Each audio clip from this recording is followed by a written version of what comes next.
नमस्कार दोस्तों और हमारे प्रिंस व्लॉग चैनल में आपका स्वागत है। ये है सेंट्रल अफ्रीका। यहाँ की नेचर बहुत ही खूबसूरत है। यहाँ की हरियाली और प्राकृतिक सुंदरता आपको मंत्रमुग्ध कर देगी। हरे भरे जंगल, ऊंचे ऊंचे पहाड़ और बहुत ही शानदार झरने, ये सब कुछ आपको यहाँ देखने को मिलेगा। यहाँ की हरियाली और शांति आपको एक अलग ही दुनिया में ले जाएगी। ये जगह अफ्रीका के बीचों बीच है और यहाँ की संस्कृति भी बहुत ही अलग और खूबसूरत है। यहाँ के लोग अपनी परंपराओं और रीति रिवाजों को बहुत मानते हैं। यहाँ आके आप सवाना में घूम सकते हैं, जहाँ बहुत सारे जानवर खुले में घूमते हैं। यहाँ की वाइल्ड लाइफ बहुत ही विविधतापूर्ण है। आप पहाड़ों पर चढ़ाई भी कर सकते हैं और ऊपर से नीचे की खूबसूरती देख सकते हैं। यहाँ की पहाड़ियां एडवेंचर प्रेमियों के लिए एक स्वर्ग है। यह जगह उनके लिए बहुत अच्छी है जो एडवेंचर पसंद करते हैं और नेचर से प्यार करते हैं। यहाँ आप ट्रैकिंग, कैंपिंग और कई अन्य रोमांचक गतिविधियों का आनंद ले सकते हैं। सेंट्रल अफ्रीका में सिर्फ नेचर ही नहीं बल्कि बहुत ही अच्छी संस्कृति और इतिहास भी है। यहाँ के ऐतिहासिक स्थल और सांस्कृतिक उत्सव आपको यहाँ की समृद्ध विरासत से रूबरू कराएंगे।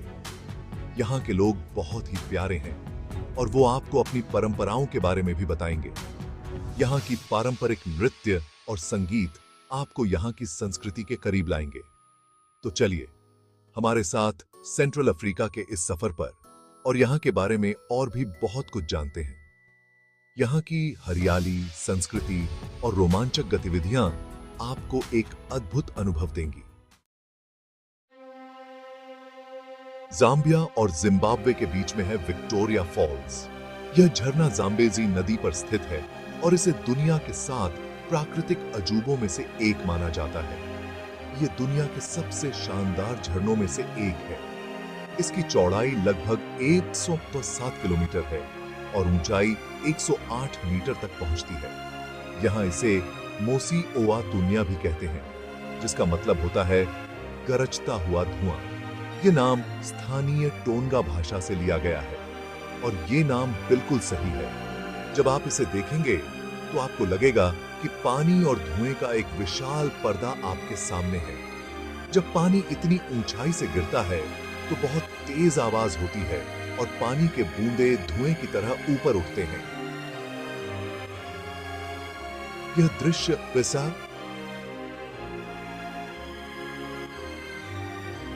और ध्वनि दोनों ही अद्वितीय हैं। यह नजारा देख के आप हैरान रह जाओगे। यहाँ का वातावरण और प्राकृतिक सुंदरता आपको मंत्रमुग्ध कर देगी। यहाँ आप बहुत कुछ कर सकते हैं। एडवेंचर के शौकीनों के लिए यह जगह किसी स्वर्ग से कम नहीं है। आप झरने के ऊपर हेलीकॉप्टर में बैठ के इसका नजारा देख सकते हैं। यह अनुभव आपको जीवन भर याद रहेगा। आप बंजी जंपिंग और व्हाइट वाटर राफ्टिंग भी कर सकते हैं। यह गतिविधियां आपके रोमांच को और बढ़ा देंगी। विक्टोरिया फॉल्स घूमने का सबसे अच्छा समय जून से अक्टूबर तक होता है। इस समय पानी का स्तर कम होता है, जिससे आप झरने के पास जा सकते हैं और इसकी पूरी भव्यता का आनंद ले सकते हैं। इस समय बारिश कम होती है और आप झरने के पास जा सकते हैं। इसके अलावा आप यहाँ के स्थानीय बाजारों में खरीदारी भी कर सकते हैं और स्थानीय संस्कृति का अनुभव कर सकते हैं। शाम के समय जब सूरज ढलता है तो विक्टोरिया फॉल्स का दृश्य और भी मनमोहक हो जाता है। यह एक ऐसा अनुभव है जिसे आप कभी नहीं भूल पाएंगे। तंजानिया में है माउंट किलिमंजारो। यह अफ्रीका का सबसे ऊंचा पर्वत है। यह पर्वत अपनी बर्फीली चोटी और खूबसूरती के लिए जाना जाता है। किलिमंजारो पर चढ़ाई करना बहुत ही यादगार अनुभव होता है। आपको यहाँ अलग अलग तरह के नजारे देखने को मिलेंगे। घने जंगल से लेकर बर्फ से ढके पहाड़। चिंता मत करो, आपको यहाँ गाइड मिलेंगे जो आपको चढ़ाई करने में मदद करेंगे। आपको बस अच्छी सेहत और चढ़ाई करने की इच्छा होनी चाहिए। किलिमंजारो पर चढ़ाई करने का सबसे अच्छा समय जून से अक्टूबर या फिर दिसंबर से फरवरी तक होता है। सेरेंगेटी नेशनल पार्क तंजानिया में है। यह बहुत बड़ा वन्य जीव अभयारण्य है। यहाँ हर साल लाखों जानवर जैसे जेब्रा, हिरण और दूसरे जानवर खाना ढूंढने के लिए एक साथ घूमते हैं। यहाँ आपको शेर, चीता, तेंदुआ, हाथी, जिराफ और भी बहुत सारे जानवर देखने को मिलेंगे। ये जगह वन्य जीव प्रेमियों और फोटोग्राफरों के लिए बहुत अच्छी है। आप यहाँ जीप सफारी पर जा सकते हैं और जानवरों को पास से देख सकते हैं। आप गर्म हवा के गुब्बारे में भी बैठ के पार्क का खूबसूरत नजारा देख सकते हैं। सेरेंगेटी नेशनल पार्क घूमने का सबसे अच्छा समय जून से अक्टूबर तक होता है। सेंट्रल अफ्रीका का खाना भी उतना ही अलग है जितना कि यहाँ की संस्कृति। यहाँ के व्यंजन विविधता से भरे हुए हैं और हर एक डिश में आपको यहाँ की संस्कृति की झलक मिलेगी। आपको यहाँ मांस, मछली, सब्जियों और फलों से बने कई तरह के व्यंजन मिलेंगे। यहाँ के बाजारों में ताजे और स्थानीय उत्पादों की भरमार होती है, जो यहाँ के लोगों की जीवन शैली का एक महत्वपूर्ण हिस्सा है। कुछ मशहूर खाने हैं न्यामा चोमा, ग्रिल्ड मांस, उगाली, मक्का का दलिया, जो यहाँ के लोगों का प्रमुख आहार है, और पिलाऊ, चावल का व्यंजन। पिलाऊ एक विशेष अवसरों पर बनाया जाने वाला व्यंजन है, जो यहाँ की सांस्कृतिक धरोहर का हिस्सा है। यहाँ के लोग बहुत ही अच्छे होते हैं और वो आपको अपने घर खाने पर बुला सकते हैं। उनके आतिथ्य सत्कार का अनुभव लेना एक अनोखा अनुभव होता है।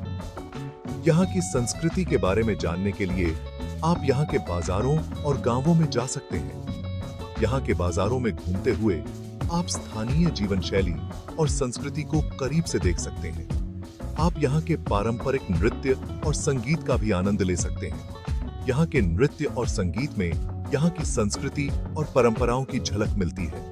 याद रखें, यहाँ के लोगों का आदर करें और उनके रीति रिवाजों का पालन करें। यहाँ के रीति रिवाज और परंपराएं यहाँ के लोगों के जीवन का अभिन्न हिस्सा हैं, जिनका सम्मान करना बहुत महत्वपूर्ण है। सेंट्रल अफ्रीका घूमने का सबसे अच्छा समय जून से अक्टूबर तक होता है। इस दौरान मौसम सुहावना रहता है और बारिश कम होती है। लेकिन अगर आप जानवरों को देखने के लिए आ रहे हैं, तो आप नवंबर से मई के बीच भी आ सकते हैं। इस समय हरियाली ज्यादा होती है और जानवर ज्यादा एक्टिव होते हैं। सेंट्रल अफ्रीका में साल भर कई तरह के त्योहार मनाए जाते हैं। कुछ खास त्योहार हैं उम्बुला लूना, जाम्बिया, मारूला फेस्टिवल, बोत्सवाना और जिवाम्बो सांस्कृतिक फेस्टिवल, जिम्बाब्वे। सेंट्रल अफ्रीका जाने से पहले आपको वीजा, टीकाकरण और यहाँ के पैसों के बारे में पता होना चाहिए। ज्यादातर देशों के लोगों को वीजा की जरूरत होती है, इसलिए यहाँ आने से पहले अपने देश के दूतावास से बात कर लें। आपको कुछ बीमारियों जैसे कि पीला बुखार, टाइफाइड और हेपेटाइटिस ए के लिए टीका लगवाना पड़ सकता है। अपने डॉक्टर से बात करें और जरूरी दवाएं साथ रखें। यहाँ के पैसों के लिए आप अपने देश में या फिर एयरपोर्ट पर पैसे बदल सकते हैं। ज्यादातर जगहों पर क्रेडिट कार्ड चलते हैं, लेकिन अपने पास कुछ पैसे रखना हमेशा अच्छा होता है। सेंट्रल अफ्रीका में सुरक्षित रहने के लिए कुछ बातों का ध्यान रखना जरूरी है। हमेशा अपने आसपास क्या हो रहा है इसके बारे में पता होना चाहिए और अपने सामान का ध्यान रखें। भीड़ भाड़ वाली जगहों पर जेबख्तरों से सावधान रहें और रात में अकेले बाहर जाने से बचें। ट्रैवल इंश्योरेंस जरूर करवाएं और अपनी यात्रा की जानकारी अपने परिवार और दोस्तों को दें। यहाँ के सरकार जो भी सुरक्षा नियम बताए उनका पालन करें और अगर आपको कुछ भी गलत लगे तो पुलिस को जरूर बताएं। सेंट्रल अफ्रीका के लोग बहुत ही अच्छे स्वभाव के होते हैं। यहाँ की संस्कृति का सम्मान करें और हमेशा विनम्र रहें। यहाँ की भाषा के कुछ शब्द सीखें, इससे आपको लोगों से बात करने में मदद मिलेगी। किसी की भी फोटो लेने से पहले हमेशा इजाजत लें और यहाँ के रीति रिवाजों का पालन करें। याद रखें, आप उनके घर आए हैं इसलिए हमेशा अच्छा व्यवहार करें। सेंट्रल अफ्रीका घूमने के लिए बहुत ही अच्छी जगह है और यहां आने पर आपको बहुत अच्छा लगेगा। अपनी यात्रा की योजना बनाएं, अपने बैग पैक करें और खुद को एक ऐसी दुनिया में जाने के लिए तैयार हो जाएं जहां नेचर का जादू आपको अपनी तरफ खींच लेगा। यहाँ के खूबसूरत नजारे देखें, अलग अलग जानवरों से रूबरू हों और यहाँ की संस्कृति को जानें। सेंट्रल अफ्रीका अपनी खूबसूरती से आपको हैरान कर देगा और यहाँ की यादें आपको हमेशा याद रहेंगी। अगर आपको वीडियो पसंद आए तो कृपया वीडियो को लाइक करें, कमेंट करें और शेयर करें और अगर आप चैनल पर नए हैं तो प्रिंस व्लॉग चैनल को सब्सक्राइब करें। धन्यवाद।